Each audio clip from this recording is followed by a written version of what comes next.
Hi, I'm James from RAGAMUFFINs, and it's time for something a little different. Every month, we usually do reviews on our podcast, but with all the festival season recently, we've been away a lot. We haven't been able to catch up with all the music that's been released, and so this is one in particular I wanted to delve into a little more. Back on June 24th, Ocean State Alaska drummer Chris Turner released his debut album, Steezy. Some of the songs we'd heard before, including 40 Roll, which we did review on the podcast a few months ago. Ever since this was all announced, this has been on my radar. As an Ocean State Alaska fan, as a Chris Turner fan, as a drum fan, I love what he does behind the kit. It's so technical, it's impressive, it's phenomenal, and I've spent so much time watching his drum playthroughs that I thought this would be something that, in particular for me, this would catch my attention, and it has, and now I want to talk about it. From what started as an Indiegogo campaign, Chris was able to get enough backers to allow the album to be made, and without getting into spoilers, the levels of production on this are amazing, and only possible due to this campaign. The support of the backers led to this amazing album being released, so that deserves some recognition. One of the key parts to all of this is that every drum sound you're hearing is completely natural. It's not being sampled, it's not being triggered, meaning you're hearing the natural drum sound and not a manipulation or replacement of the stick or beater physically hitting the drum heads or cymbals. There's also no quantizing or snapping to grid, which for those who don't know is moving any hits on the recording to make sure they're in time and on the beat. Everything in each of the recordings is exactly what was played when recorded, and even more impressively is a single clean take. Some of them have taken multiple takes to get the best clean run through, but there is no cutting between different takes or pausing for breaks during recording. What Chris does is extremely impressive as a musician and something that really appeals to me as part of his drumming style. So that's some of the background here on Chris and this album and the recording process. I'm going to now give it a bit of a review. I'm going to go track by track. We're going to talk about each song and talk about some of the good points as part of it, and give you a little bit of a lowdown on Steezy.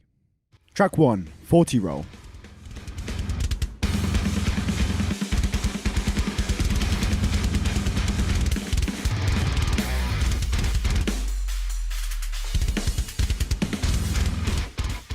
Right from when it all kicks in, Chris has a great way of mimicking the guitar riffs and the patterns with the double kick pedals, something that is evident from start to finish during this track. There's a great synchronicity here, and it's something that actually echoes through the whole album. The way he's able to use the rhythmic sections on the drums and tying them with the guitar riffs and create something that merges so well is really, really clever, and musically to me is something that appeals so much. Additionally, he's got cymbal accents in particular in this song that match different note changes in the riffs. So where you've got those offbeat cymbal accents, it really starts to feel like the music is merging together and it's collectively as one. Every instrument seems to understand its place in the song. During some brief musical interludes in the song and brief breaks, there's some beautiful little cymbal accents, like some splash cymbal hits that really just emphasize other things you can do behind the kit, how you can fill those gaps, how you can be creative, and something that I think is becoming more and more evident in modern day drumming in particular, especially in metal. As it moves on to other riffs, you can hear offbeats on the snare drum which really make the grooves interesting and different and really keep that intrigue in this track. I think this is such a great way to kick off the album. It's one of the standout tracks ever since it was the first one that was released, and 40 Roll for me is a very, very big tune. Track 2, Juice.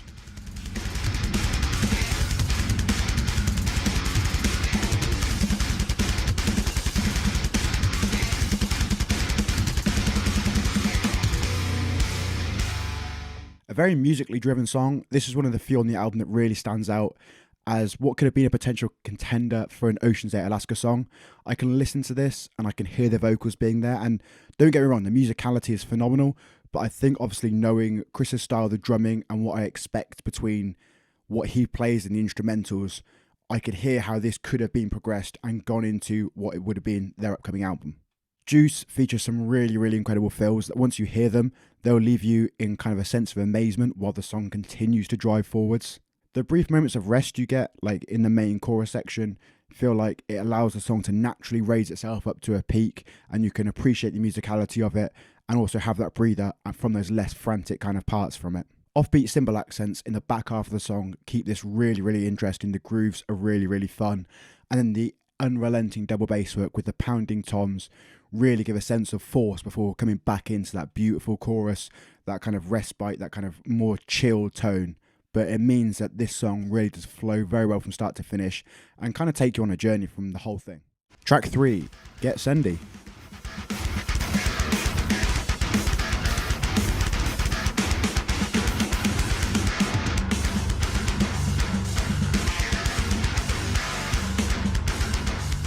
Get Sendy features some really nice open space guitar riffs, allowing for Chris's drum performance to really shine through. You can hear the accents more, you can hear little fills, something that maybe if you aren't as drum orientated, maybe when you listen to songs, you might pass up and miss, something that could skip you by. But having these open riffs and this being a kind of drum centric album for the most part, it really gives a shine on these parts that I think people would find very impressive.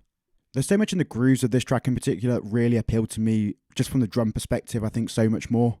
Tasteful cymbal accents, kick drum flurries, ghost notes that just scattered throughout really allow for these kind of nuanced little subtleties to really shine through so much more than the average song, I think. To me, this feels like one of the much more drum-centric songs on the album, and I think only being 3 tracks in, this is quite a testament to the musicality that Chris has put into this, because you could approach this coming into it knowing it's a drumming album and be so focused on that.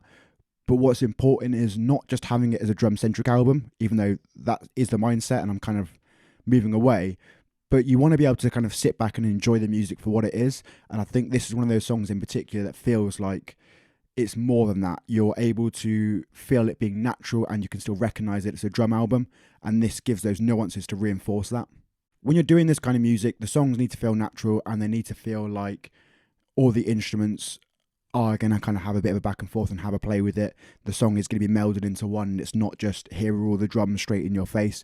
And I think this song is a great example of having drum-centric moments, but still feeling like everything can merge together and everything will work together as a song. Track 4, Reconstruct.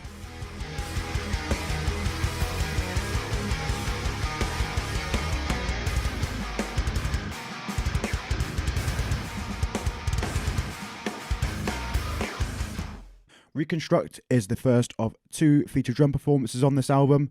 This has got Josh Manuel, known mostly for drumming with Issues, being featured in this track. Similarly to the previous track, Get Sendy, there's a lot more open space on this, and I think this allows Chris and Josh's parts both to really fill kind of those space in the sound with some lovely fills, cymbal work, and everything else that can really show off their virtuosic capabilities and how good they are as drummers. When the main refrain kind of keeps going back in, it brings back a little bit more melody, a little bit of a pullback that allows the song to breathe. It gives you that kind of respite in between these frantic drum virtuosic performances where you can really show off what they can show off, what they could do, and it's really, really evident in this track. Having that kind of main refrain does give us a lot more nicer structure to it, helps it flow, and obviously this being such a drum-centric song, in particular with the feature, having that structure I think is important to be able to breathe, especially for non-drumming like people. You kind of want to be able to have those kind of parts to it, but also pull back into the song, and that main refrain being nice and relaxed, kind of having a good melodic groove to it, it does that. The generally more relaxed tone in Reconstruct, I think, is a nice contrast in the overall picture and the grand scheme of the album. There's open spaces in there with some subtle nuanced drumming that kind of build the bridges in between the notes that I think is something very subtle, very different, but I think very crucial to having a bit of a change in the track. I particularly want to note about the snare drum rim taps during the start of like kind of Josh's performance during one of his grooves. It kind of like itches like a drumming part of my brain that when I first heard it and then also watched a video of him doing it, I was like, yeah, cool, I like that, that's different. That's not something you're going to instantly hear on a drum track or even just any kind of song. That was cool. Josh's changes in the grooves, I think, are so much different to Chris's that it gives a nice dynamic and back and forth between their two styles. Him having a lot more of the frantic fills, I think, in there was a different kind of thing, because although Chris does have those frantic moments, there's a different technicality, a different way they'll hit the kit, and obviously that translates differently when you've kind of got the recording. So having that kind of duality of the two different fast but different styles still, I think helps elevate this song very well and shows a great dynamic between the two drummers. Also, as a final note, during each of the descriptions on the videos that Chris has on his channel, he tells you how many it took to get that kind of final recording. And according to him, this is the only song where he did all of his just in one take. So that deserves some note. So if you go back and you want to re-watch this and go and see Reconstruct the whole performance, Chris one take Turner. Absolutely banged it. Track 5, Mac Mahomek.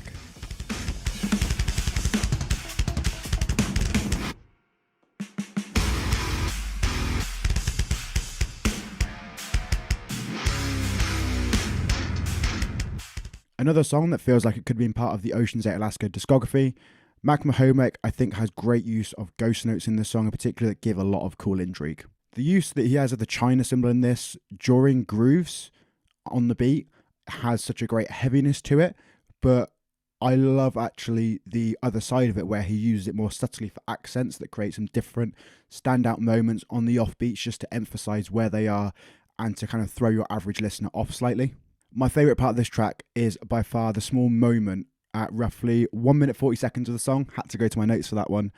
Just when he kind of pauses mid-break and halfway through the bar just has those few snare hits, it comes out of nowhere and then just kind of punches its way straight back in. And I think having those empty gaps, it pulls you like into the song before it then bursting straight back through. You kind of get pulled into that empty void of music before he just slowly brings it back in with those snare hits, and bang, you're back into the track. The riffs have moments where it feels like the song is falling over and stepping over itself. I think gives that music that different kind of feel, and it pushes those progressions further, allows it to kind of naturally move onwards in the song and kind of get that expectation and that driving force as it progresses. The unrelenting kick drum, tom, snare work, along with the cymbal additions like right towards the end of this track, I think are so strong. They give a good statement to this before it kind of changed into more of a halftime beat towards the end of the track. I would say that Mac Mahomek is probably one of my favourite songs on the album. I think it's got so many different kind of parts to it. It stands out amongst all the songs, and probably one of the ones I've gone back to the most to listen to. I'll kind of flick through the album and I'll go back to this track in particular, so definitely a standout. Track 6, Impulse.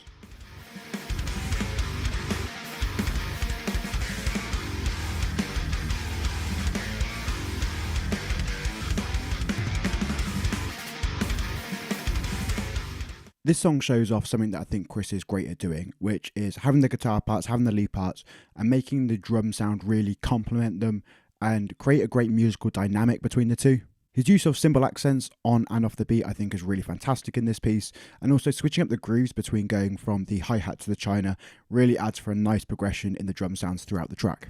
The last minute of this one in particular I think really shows off how nice the cymbal sound is that he has with the brand that he's got. They sound so crisp, they sound so pure, you hear the stick making a connection with the metal of the cymbal, and it just sounds fantastic. These cymbal parts really show a nice dynamic change in the piece of the song, and just give it a little bit of something different, I think. A song with a lot more straightforward musical sections, this allows for Chris to play a bit more of what the song demands and what the song needs. I'm all for, like with a drum album like this, having the virtuosic performances, having the kind of parts to show off what you're capable of, because that's at the end of the day what this is mostly for. However, still being able to show the ability of being able to pull back from that kind of part and just play what the song needs, I think is so important and is so evident in this track. When it gets into the back half of the song and he has the 4 on the floor beat with the china cymbal, it has so much simplicity but still so much of a driving force. Those kind of hits with the beater hitting the bass drum head are so emphatic, they're so strong, but so simple, and I think it just adds so much more to it and just gives it a little bit of a different depth in the song. Track 7, Initial C.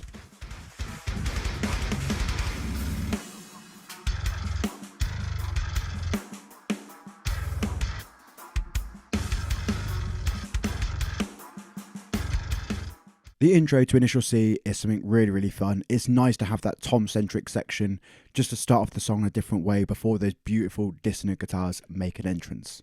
The main riffs are a lot simpler in this one. It allows for Chris's drum performance to really shine through and just show what he's capable of. The change that this song has where it has a bass and drum only section, I think it's a nice change in pace. It's not something you've heard on the album so far. It's a welcoming change and just gives it a nice little musical switch up, which is always pleasant to have. However, once those dissonant guitars return, I've got a Metal Grimace face on, we're back to the heaviness, and we're all just rocking out and having a great time. The change in time to really slow it down in the last section is just gnarly, and it just gets slower, it gets heavier as it progresses on, and it's just so amazing.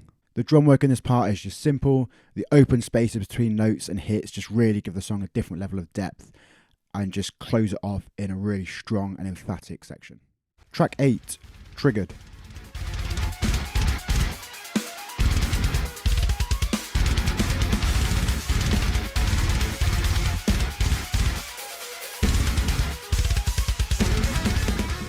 Right, let's make no mistakes about this. Triggered is a song to show off virtuosic drumming, and we don't just get Chris Turner, we get the second drum performance here with a guest spot from Thomas Lang. He's known in the drum world as a diverse, incredibly skilled drummer who has played for such a large array of bands and artists, and highly regarded as just one of the best you can get. The two styles of the drummers really make it interesting because they work seamlessly with each other in the parts where they blend, but also allow for the other one to have their chance to shine in the limelight and really show off what they're capable of differently behind the kit. I highly recommend watching this video in particular because seeing the jump between the two of them and how they work together and separately, it just makes it such a different and enjoyable watch, and you kind of see them support each other during different sections, boost the other one up, and then they then pull in and have their chance to shine and really just kind of show off, to be honest. In particular, there's a part where they've got double bass pattern, which kind of flips between the two, and where it's split on the top and bottom of the screen. It's very, very cool. It's so tight musically and very impressive. This part is just such a simple musical segment, but makes me smile every time I've watched it, and extremely effective for kind of that section in the song, especially with the guitar riff.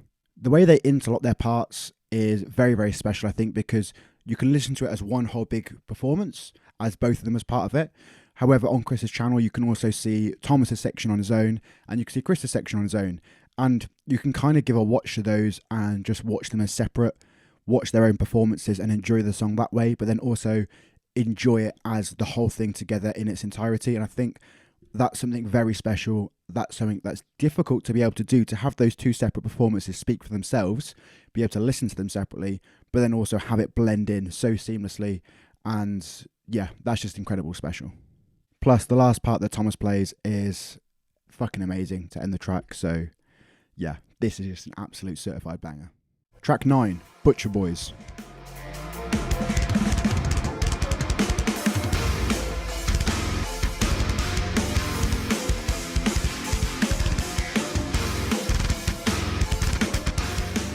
Butcher Boys is a song that is very groove driven and what feels like is just full of flavour.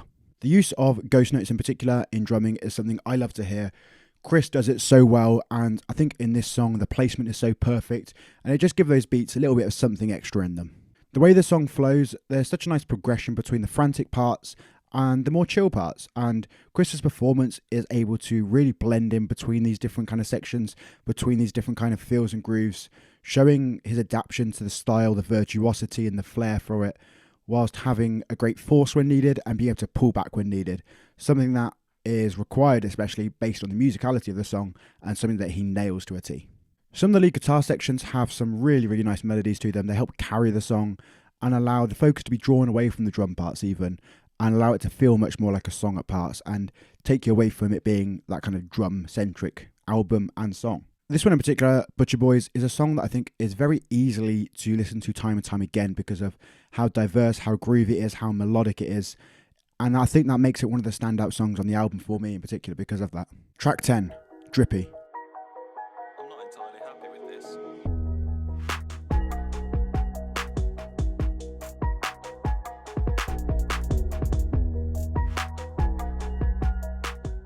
Drippy is just a nice instrumental interlude that just helps roll into the final track, VIP. However, the only part that we need to talk about relating to this is the music video which Chris has got on the channel. From what starts as an interlude of Chris just editing music at home at the computer, it changes and he has his tea, as you do, spills it everywhere, tea's on the floor. What do? You make another cup of tea. So we're going to watch Chris do that. But what happens when he gets to the kitchen? There's no tea bags left.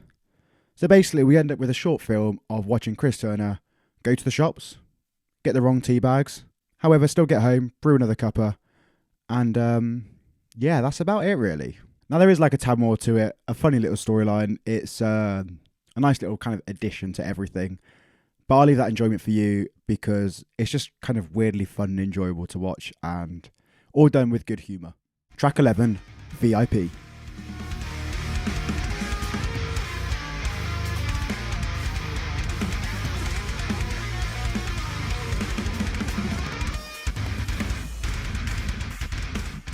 VIP, I think, is a really great and strong way to end the album with its much more laid-back musical approach in the textures and the heaviness that you have throughout it, especially in that opening section. This allows for the drum performance to really shine through, I think, in a different light.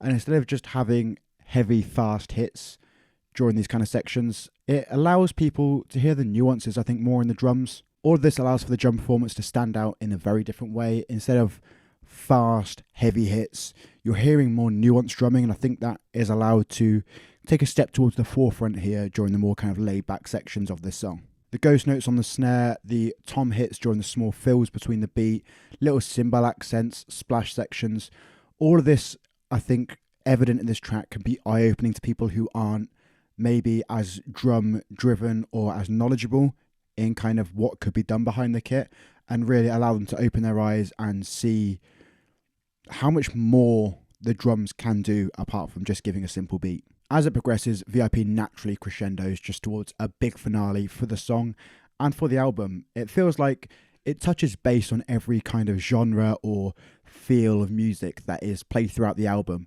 and kind of combines it all into one big song to finish off and tie a bow in Steezy. An incredibly technical piece. This is one of the songs where I think Chris's double bass drum work really shines through and shows how technically impressive he is. Don't get me wrong, all across the album there are parts and sections which are unbelievable and things that I could only dream of playing. Some of the ones, however, on this song, they're just so fast, unrelenting and rapid successions of these double bass hits, and you watch that and I'm speechless because it's incredible. Then there's some open beat sections with the hands, but you hear the 16th notes of the double bass really just pounding away where the power is still there from the previous sections. So you're hearing more of these faster 32-second note beats with power, and the power moves across into the 16ths. So as there's more open space, and as you can kind of back and forth between slower and fast double bass sections, the power doesn't change. There's consistency and control amongst all of those bass drum hits, something that is difficult for drummers to do for the most part, to have the speed that he has and not let up on the power. And although the foot may move down the pedal, this still has the same amount of hits to it. That's very impressive. In summary, I think Chris is able to find a great balance in this being a drum-centric album and also just a very musical album. He's able to show off being virtuosic, everything he can do behind the kit that is so impressive, but then also play the beats that he needs to and play what the song requires him from behind the kit.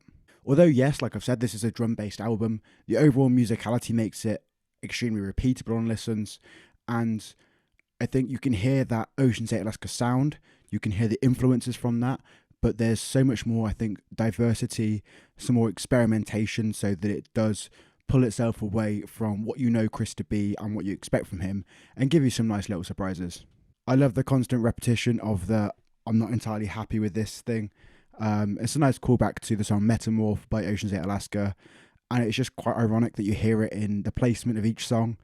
I think any drummer would be thrilled and overjoyed to play these parts the way that he does, and it's almost like ironic in a way, and like the sarcasm, I guess, that you have that like moments before incredible fills, amazingly groovy drum parts, and just phenomenal drum work. It's a nice little tongue-in-cheek addition and kind of helps every song tie together nicely, and I guess the theme of the album in a way. But no, it's a nice, fun little addition, something subtle but something very nice. I think it's difficult when writing a purely instrumental, not just piece of music, but album of music, that for some people to be engaged with it, they need lyrics, they need vocals to at least pull them in with melodies. And having harmony lines, riffs in this release in particular, in Steezy, they pull you in a different way. And I think that would connect more with people, so they don't necessarily need to look for that. Those riffs and some of the melodic parts in that, in this in particular, I guess, will pull you in and kind of translate nicely across and give you that different musical feel and still give you that engagement. And because there's so many of these different like, musical phrasings, I think it keeps it nice and fresh. It doesn't come across as stale to me, so I can listen to this album in particular, go from start to finish, not feel bored in the slightest, and enjoy it song for song and play it all for what it is, and each tune feeling very distinct from the next. Overall, I just like what he's done with the album. This is something that has already had multiple listens from me leading up to this, and I will continue to listen to it. I would love to see if he'll do some kind of tour with it and kind of support the release of this and push it out there. He's made some comments on social media and on his Indiegogo about possibly a Steezy 2 in the future. So who knows? This might have had a good reception, and maybe we get a tour, maybe we get some of this played live, even if it's like a drum show or something. I think that'd be something really cool. So that was my review of Steezy by Chris Turner. It's now available on all streaming platforms. Like I said, it was out on June 24th. You can head to www.christurnerdrums.com. You can buy the CD, you can buy vinyl, you can buy merch, support him. He's got drum lessons and stuff online that he has, imparts his wisdom and knowledge, and I highly recommend you check him all out. I, for one, am incredibly looking forward to this third Ocean's 8 Alaska album. I've got tickets to see them along with Alex and Callum, who you would have seen in the download vlogs. We're going to the gig at the Underworld in London, I believe it is, on the 22nd of September. So, yeah, new tracks, Metamorph, New Dawn, loving them. Can't wait to see how this album turns out, and I'll get to see Chris's drumming for the second time in person. So yeah, keep your eyes on that vlog being released out at the end of September. We've got more stuff on the channel. We've got other vlogs from the whole festival season we've done this year. Download, Slam Dunk, 2000 Trees, Outbreak, Truck. I feel like I'm missing one, but I don't know. We've got tier lists, we've got video essays, we've got our monthly podcast where we have more reviews. You've got me, Dan, and Alex all talking about the music that we listen to in that month, the latest releases. So be sure to sub to the channel, like the video, stay up to date with everything we've got going on. All our socials and stuff are in the description below, so check it all out. And thanks for watching, and see you soon.